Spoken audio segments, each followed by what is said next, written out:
RTV app వార్తల్ని క్షణాల్లో చదివే అవకాశం ఉంటుంది. ఒక న్యూస్ పేపర్, ఒక టెలివిజన్ ఛానల్ మీ చేతుల్లో ఎప్పుడూ ఉంటాయి. ఇంకా 11 అయ్యేసరికి మాకు ఆకలిస్తుంది సార్. మరి అందరికి చాలా మందికి ఆకలిస్తుంది సార్. సొరకాయలు అవి ఓల్చడం లేదు సార్, ఇట్లా డైరెక్ట్ కోస్తున్నారు సార్. అవి తినేటప్పుడు ఇక్కడ గొంతులో ఇరుక్కుంటున్నాయి సార్. చాలా మంది అట్లా ఇరుక్కుంటున్నాయని చల్లుతున్నారు సార్. సొరకాయ అంటే అందరికి చాలా ఇష్టం సార్, కానీ వాళ్ళు అట్లా చేసడం వల్ల ఏం బాగాలేదు సార్. కొన్ని వంటలు కూడా ఉడకవు సార్, ఒక్కోసారి మాటిపోతుంది సార్. అన్నం కూడా మాకు అసలు చార్జ్ చేయకుండా టేస్ట్ ఉండదు సార్. కర్రీ కూడా క్లాస్కి ఎన్ని గంటలకు వచ్చినారు సార్? మాకు ఈరోజు టిఫిన్ చపాతి సార్. మేము 11 తిన్నాం సార్. ప్రతి ఫ్రైడే రోజల్లా చపాతి లేట్ అవుతుంది సార్. సండే పూరి కూడా లేట్ అవుతుంది సార్. అందువల్ల మేము క్లాసులు 2 hours లాస్ అవుతున్నాం సార్. మధ్యాహ్నం భోజనం లేట్ అవుతుంది సార్. 2:30కి 3 దగ్గర అవుతుంది సార్ టైం సార్. మాకు ఈ మధ్య రోజు అన్నం కూడా సరిగ్గా ఉండడం లేదు సార్. అన్నం తక్కువ రావడం లేదా సరిగ్గా వండకపోవడం అలా జరుగుతుంది సార్. టేస్ట్ కూడా సరిగ్గా ఉండదు సార్. మాకు అసలు అన్నమే కడుపు నిండడం లేదు సార్. క్లాసులు బాగా జరుగుతాయి సార్. ఆ టిఫిన్ వల్ల 2 hours లాస్ అయినాం సార్. ఈ రోజు ప్రతి ఫ్రైడే అట్టే ఉంటుంది. ప్రతి ఫ్రైడే అట్టే, సండే కూడా లేటే సార్.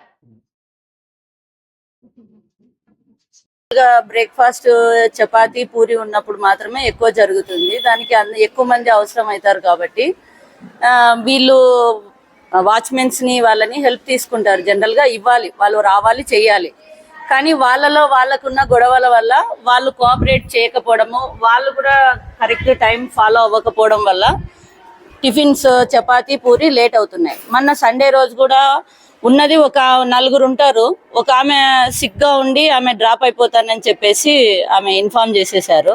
ఉన్న 3లో మన సండే సాటర్డే ఒక ఆమె లీవ్లో ఉన్నారనమాట.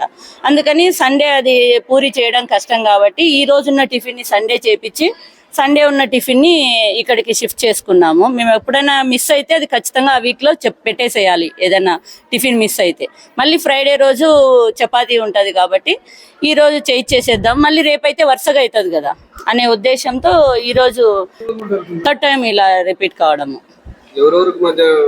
వాళ్ళకి వాచ్మెన్స్ కి కుక్స్ కి మధ్య వాళ్ళ కోఆర్డినేషన్ లేక ఒకరికొకరు హెల్ప్ చేసుకోవటం లేదు.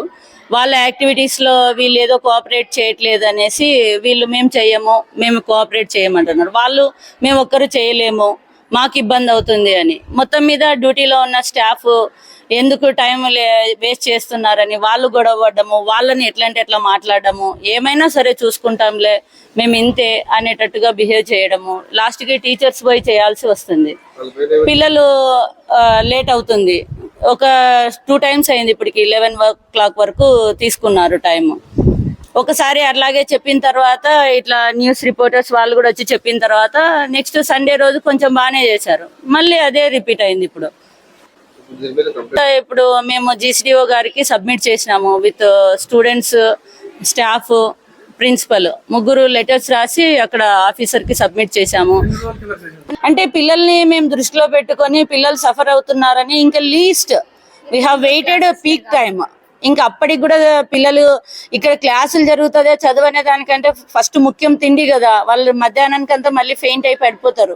పొద్దున పాలు తాగి ఉంటారు, తర్వాత టిఫిన్ బ్రేక్ఫాస్ట్ టైంకి అవ్వకపోతే మళ్ళీ ఇబ్బంది అవుతుందని ఇంకా చూసి టీచర్స్ లాస్ట్ మూమెంట్లో అయినా సరే వాళ్ళు ఖచ్చితంగా హెల్ప్ చేయాల్సి వస్తుంది. నైట్ డ్యూటీ ఉన్న వాళ్ళు 6 o'clock నుంచి అక్కడే ఉండి కూర్చొని మరీ చేపిస్తుంటారు.